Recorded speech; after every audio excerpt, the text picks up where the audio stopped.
The Dr. Soin went to the extent of putting this out on Twitter yesterday, and he was on the program last night, that 5 top hospitals in Delhi were going to run out of oxygen supply. Dr. Ashok Seth, as well from Max Hospitals, who was really being blunt.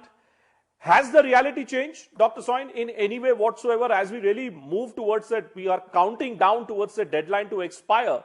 What's the reality of Delhi hospitals today, Dr. Soin, as far as oxygen availability goes? The reality on the ground, Rupen, is that every hospital in the Delhi NCR is living from day to day for oxygen, even today.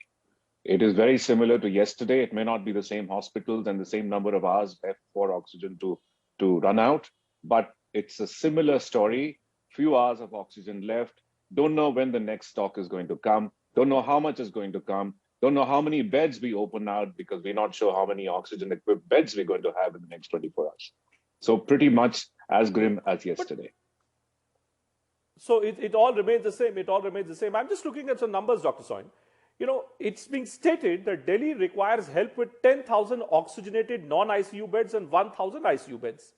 Delhi currently has 16,272 non-ICU oxygen beds and 4,886 ICU beds. State government has added 15,000 oxygenated non-ICU beds and around about 1,200 ICU beds. Help us understand this, sir. Is the problem ICU beds backed with oxygenated mechanism, backed by oxygen? Is that where Delhi is really gasping right now? I don't understand completely the numbers that you've set out, because obviously this involves the government and private hospitals, a list of which is available only with the Delhi government, I guess.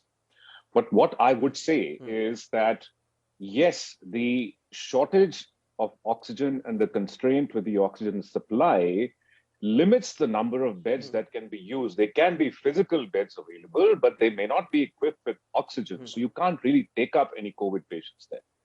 That's what I would say.